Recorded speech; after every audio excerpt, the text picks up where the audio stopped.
भारत के यशस्वी प्रधानमंत्री आदरणीय नरेंद्र जी मोदी, उत्तर प्रदेश भारतीय जनता पार्टी के अध्यक्ष श्री केशव प्रसाद मौर्य, उत्तराखंड भारतीय जनता पार्टी के अध्यक्ष श्री अजय भट्ट, हरियाणा भाजपा के प्रदेश अध्यक्ष श्री अजय भराला, उत्तर प्रदेश के प्रभारी श्री ओम माथुर, हमारे सांसदगण श्री हुकुम सिंह जी, श्री राजेंद्र अग्रवाल, श्री राघव लखनपाल शर्मा और इस सभा में मौजूद मेरे सभी सम्मानित बहनों एवं भाइयों, जैसा यह दृश्य अपनी आंखों के सामने देख रहा हूं, बहनों भाइयों, यह अद्भुत दृश्य है। जो उमंग और उत्साह आप लोगों को के अंदर देखने को मिल रहा है और जिस गर्मजोशी के साथ आप लोगों ने हमारे प्रधानमंत्री जी का स्वागत किया है, इसलिए मैं भी शीश झुकाकर आप सभी बहनों भाइयों का हार्दिक अभिनंदन करता हूं, आप सभी का स्वागत करता हूं। आप सभी को जानकारी है कि आज के 2 साल पहले आप लोगों ने लोकसभा के चुनाव में भारतीय जनता पार्टी को भारत की संसद में स्पष्ट बहुमत देने का काम किया था और उत्तर प्रदेश हो, चाहे हरियाणा हो, चाहे उत्तराखंड हो, सभी राज्य की जनता ने इतना मतदान किया कि भारतीय जनता पार्टी की झोली भर गई थी। मैं जानता हूं सरकार बने हुए 2 वर्षों का समय गुजर चुका है और आज का ही वह दिन है मेरे बहनों भाइयों, जबकि हमारे प्रधानमंत्री जी ने 2 वर्ष पहले प्रधानमंत्री पद की शपथ ली थी, गोपनीयता की शपथ ली थी। 2 वर्षों का कार्यकाल गुजर गया है और सारे देश की जनता जानती है कि हम अपनी हिंदुस्तान की जनता के प्रति जवाबदेही को अच्छी तरह समझते हैं। 1 साल पूरा होने के बाद हमारे प्रधानमंत्री जी और हमारी सरकार के सभी मंत्रियों ने जनता की अदालत में जाकर जनता के दरबार में पूरा 1 वर्ष का जो कार्यकाल का लेखा जोखा था उसे प्रस्तुत किया था और आज 2 वर्ष पूरा होने के बाद पुनः हमारे प्रधानमंत्री जी जनता के दरबार में आए हैं अपने 2 वर्षों के कामकाज का लेखा जोखा प्रस्तुत करने के लिए। भारतीय जनता पार्टी, मेरे बहनों भाइयों, हम जनता से नजरें चुरा कर राजनीति नहीं करना चाहते, बल्कि जनता की आंखों में आंख डालकर हम राजनीति करना चाहते हैं। आप सभी जानते हैं, इसके पहले जो भी सरकारें रही हैं, बराबर जनता को अपने कामकाज का लेखा जोखा देने में बराबर कतराती रहती हैं, लेकिन मैं आपको यकीन दिलाना चाहता हूं कि हमारी सरकार बराबर अपने कामकाज का लेखा जोखा आप सबके सामने प्रस्तुत करती रहेगी। मैं आपको विश्वास दिलाता हूं। 2 साल का समय गुजर गया है, कौन इस सच्चाई को नकार सकता है कि आजाद भारत के इतिहास में पहली बार हमारे प्रधानमंत्री ने भारत का मस्तक सारी दुनिया में ऊंचा करने में कामयाबी हासिल की है। कौन इस सच्चाई को नकार सकता है कि 2 वर्षों के कार्यकाल गुजर जाने के बावजूद भारत का ही नहीं, दुनिया का भी कोई व्यक्ति उंगली उठाकर नहीं कह सकता कि हमारी नरेंद्र भाई मोदी के नेतृत्व की सरकार के दामन के ऊपर कोई भ्रष्टाचार का छींटा भी लगा हो, यह कोई नहीं कह सकता। 2 वर्षों के कार्यकाल की ही हमारी यह विशेषता रही है कि आज विश्व स्वीकार कर रहा है इस सच्चाई को कि विश्व में सर्वाधिक तेजी के साथ आगे बढ़ने वाली अर्थव्यवस्था यदि किसी देश की है तो वह भारत देश की है। यह सम्मान भारत को प्राप्त हुआ है। निर्णय लेने की क्षमता की सर्वत्र प्रशंसा केवल भारत में ही नहीं बल्कि दुनिया के दूसरे देशों में हो रही है।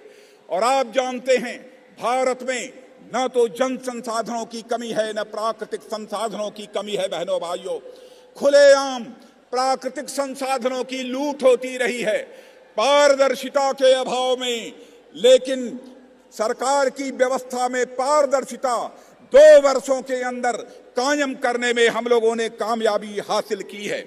उसी का परिणाम है कि जनता में भारतीय जनता पार्टी की स्वीकार्यता, हमारे प्रधानमंत्री के प्रति आकर्षण बढ़ता जा रहा है।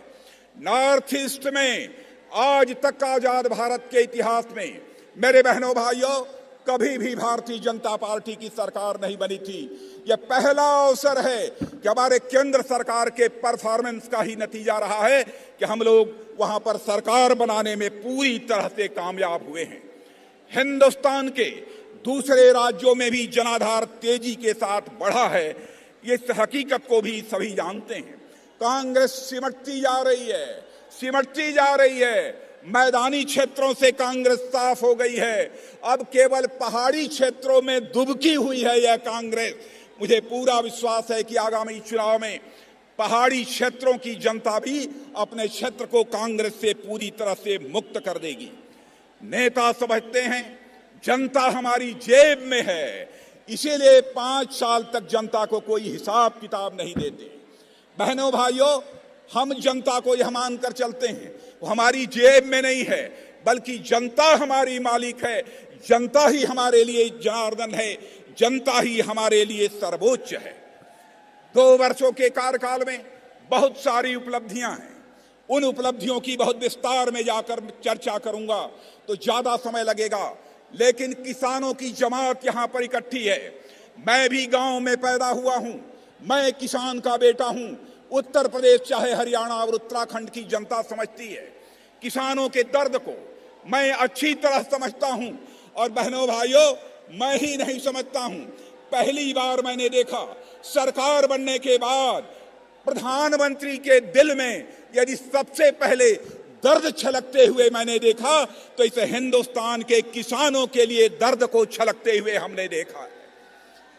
और आपको मालूम है प्रधानमंत्री फसल बीमा योजना जो लागू हुई है, बहनों भाइयों, मैं कृषि मंत्री भी रहा हूं और आज मैं कह सकता हूं स्वतंत्र भारत के इतिहास में कभी भी इस प्रकार की फसल बीमा योजना लागू नहीं हुई थी, कभी लागू नहीं हुई थी। विडंबना यह है कि उत्तर प्रदेश की सरकार आज तक एजेंसी तय नहीं कर पाई बीमा की, जिसके द्वारा फसल बीमा योजना का यह काम प्रारंभ हो सके। आपको कम बीमा देना होगा, का कम प्रीमियम देना होगा और आपको अधिक बीमा प्राप्त होगा। पहले अधिक प्रीमियम देना पड़ता था, कम बीमा प्राप्त होता था। अब पहले 20% की कैपिंग होती थी। मेरे बहनों भाइयों, कोई कैपिंग नहीं होगी। मेरे किसान भाइयों, जितना आपका नुकसान होगा उसकी भरपाई बीमा कंपनी के द्वारा की जाएगी। और प्रीमियम भी इतना कम है, 1.5%, 2%। शेष प्रीमियम की भरपाई यदि कोई करेगा तो वह भारत सरकार करेगी। मेरे बहनों भाइयों, हम इस हकीकत को भी समझते हैं कि जब तक हिंदुस्तान का गांव खुशहाल नहीं होगा तब तक हमारा यह हिंदुस्तान खुशहाल नहीं हो सकता है। हमारा हिंदुस्तान खुशहाल नहीं हो सकता है। इसलिए गांवों के विकास के लिए कई प्रभावी कदम हमारे प्रधानमंत्री जी ने उठाए हैं। आजाद भारत के इतिहास में मेरे बहनों भाइयों पहली बार हुआ है कि 2014 से 19 तक गांवों का विकास करने के लिए हर ग्राम पंचायत को 80 लाख रुपया मुहैया कराया जाएगा, तो वह केंद्र सरकार के द्वारा मुहैया कराया जाएगा। मैं यहां पर एक सूचना देना चाहता हूं। बहुत सारे हमारे नौजवान उधर पंडाल के ऊपर चढ़े हुए हैं, उनसे मैं निवेदन करना चाहता हूं कि कृपया वह नीचे आ जाएं, नहीं तो किसी भी प्रकार की दुर्घटना यहां पर घटित हो सकती है। और मेरे बहनों भाइयों, मैं यह भी आपको जानकारी देना चाहता हूं, यहां ओलावृष्टि पड़ी थी। उत्तर प्रदेश सरकार को जो राहत मुहैया करानी चाहिए थी यहां की जनता को, नहीं कराया है। लेकिन प्रधानमंत्री जी ने सारे नॉर्म्स को, सारे पैमानों में ढील देकर केवल ढील देने का ही काम नहीं किया, बल्कि 2801 करोड़ रुपया उत्तर प्रदेश सरकार को मुहैया कराया। और इसलिए मुहैया कराया कि जो भी ओलावृष्टि से, बेमौसम बारिश से प्रभावित हुए हैं किसान, उनको यह उपलब्ध कराया जाना चाहिए। लेकिन मुझे जो जानकारी प्राप्त हुई है, शायद वह धनराशि आप तक नहीं पहुंच पाई है। मेरे बहनों भाइयों, पहले केवल 1 हेक्टेयर तक मुआवजा मिलता था, उसको बढ़ाकर 2 हेक्टेयर तक हमारी सरकार ने कर दिया है। पहले जितना मुआवजा मिलता था उसको बढ़ाकर 1.5 गुना हमारी सरकार ने कर दिया था। प्राकृतिक आपदा के कारण मरने वालों को जो केवल 1.5 लाख रुपए की सहायता प्राप्त होती थी, उसे बढ़ाकर 4 लाख करने का काम हमारे प्रधानमंत्री जी ने किया है। मेरे बहनों भाइयों, इसलिए मैं आप सबसे यही कहना चाहता हूं कि बहनों भाइयों, हमारी सरकार गांव, गरीब और किसानों के विकास के लिए पूरी तरह से प्रतिबद्ध है। मैं जानता हूं गन्ना किसानों को कठिनाइयों के दौर से गुजरना पड़ रहा है, लेकिन गन्ना कुछ किसानों को इस बात की भी जानकारी होगी कि हमारी सरकार ने बैंकों के माध्यम से 6,000 करोड़ रुपया इसलिए चीनी मिलों को उपलब्ध कराया था ताकि जो किसानों का बकाया है वह उन तक पहुंच सके। लेकिन जानकारी यह प्राप्त हुई है अब भी गन्ना किसानों का बकाया है, जबकि गन्ना किसानों के बकाये का भुगतान करना मेरे बहनों भाइयों, यह जिम्मेदारी यदि किसी की होती है तो राज्य सरकार की होती है। लेकिन मैं आपको यकीन दिलाना चाहता हूं गन्ना किसानों को कि हमारी यदि सरकार यहां पर बनती है तो हम गन्ना किसानों का 1 पैसा भी बकाया नहीं रहने देंगे, हम आपको विश्वास दिलाते हैं। और इतना ही नहीं, मुझे जानकारी मिली है कि इधर के लोग गन्ने की खेती अब छोड़कर पॉपुलर की खेती कर रहे हैं। लेकिन पॉपुलर जो पहले 1200-1300 रुपया प्रति टन बिकता था, आज वह पॉपुलर 350 रुपये प्रति टन के हिसाब से यहां पर बिक रहा है। क्यों? कि सारा माल उनको हरियाणा में भेजना पड़ता है। एक फैक्ट्री कितना कर पाएगी? इसलिए आपको यकीन दिलाना चाहता हूं प्रधानमंत्री जी की तरफ से पॉपुलर पैदा करने वाले किसानों को कि अपनी सरकार बनने के बाद मेरे बहनों भाइयों, पश्चिमी उत्तर प्रदेश में गन्ना किसान जो कि आज पॉपुलर की ओर जा रहा है, उसके पॉपुलर की खेती को और आगे बढ़ाने के लिए और उसकी उचित कीमत देने के लिए फैक्ट्रियां लगाने की जरूरत होगी। तो हमारी आने वाली सरकार यहां पर फैक्ट्रियां भी लगाएगी, यह मैं आपको विश्वास दिलाना चाहता हूं। बहनों भाइयों, खाद का सवाल हो, कोई झगड़ा नहीं हुआ है।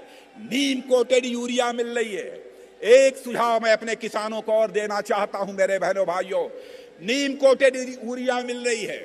पहले जितनी यूरिया खाद आप अपने खेतों में डालते थे, अब जरा वह खाद 25% कम कर दीजिए। नीम कोटेड होने से उसकी क्षतिपूर्ति हो जाती है, यह मैं आपको विश्वास दिलाना चाहता हूं। सॉयल हेल्थ कार्ड, अन्य भी बहुत सारी योजनाएं हम लोगों ने प्रारंभ की हैं। इतना ही नहीं, आप सबको मालूम है घर में बैठे बैठे आप राष्ट्रीय कृषि मंडी इंटरनेट से अपने माल को हिंदुस्तान के किसी भी कोने में जहां भी आपको अच्छी कीमत मिल जाए वहां भेज सकते हो। यह व्यवस्था भी हमारी सरकार ने अब तक 8 राज्यों में प्रारंभ कर दिया है और आगे भी हम करने वाले हैं। योजनाओं की फहरिस्त लंबी है, इसलिए बहुत विस्तार में नहीं जाना चाहता हूं। मैं उत्तर प्रदेश के बारे में एक बात कह देना चाहता हूं। जैसा हमारे प्रदेश अध्यक्ष केशव मौर्य ने कहा, कानून और व्यवस्था की स्थिति बद से बदतर हो गई है। उत्तर प्रदेश सरकार से भी मैं अपील करना चाहूंगा, कानून और व्यवस्था को सुधारने की दृष्टि से पहल होनी चाहिए। आपने देखा होगा, चाहे यहां पर कल्याण सिंह जी की सरकार रही हो, चाहे राम प्रकाश जी की सरकार रही हो, चाहे मेरी सरकार रही हो, बहनों भाइयों, कानून व्यवस्था पर काबू पाने में हम लोगों ने कामयाबी हासिल की थी। और आज मैं आपको एक बात और बतलाकर जाना चाहता हूं कि मेरे बहनों भाइयों, मैंने एक इस क्षेत्र में चलने वाले जुगाड़ की याद आपको मैं दिलाना चाहता हूं। और प्रधानमंत्री जी, जुगाड़ एक ऐसी चीज है कि कहीं का चक्का, कहीं की ट्राली, कहीं का इंजन, यह जोड़कर जुगाड़ यहां पर बनता है। प्रधानमंत्री जी, उस समय चलने नहीं दिया जाता था, लेकिन मैंने अपने पश्चिमी उत्तर प्रदेश के किसानों को कहा कि अपने जुगाड़ को जहां चलाना हो डंके की चोट पर चलाओ, कोई भी मां का लाल तुम्हारे जुगाड़ को नहीं रोक पाएगा। अब इस समय मुझे नहीं मालूम है कि आपके जुगाड़ की क्या हालत है, लेकिन प्रधानमंत्री जी, इस जुगाड़ में पूरी छूट देने के बाद भी उस समय 2002 में यहां की जनता ने मेरा जुगाड़ बिगाड़ दिया था। और मैं देख रहा हूं कि भारतीय जनता पार्टी की सरकार बने 14 वर्षों का वनवास उत्तर प्रदेश में पूरा हो गया है। बहनों भाइयों, यही अपील करने आया हूं, यह वनवास अब समाप्त होना चाहिए।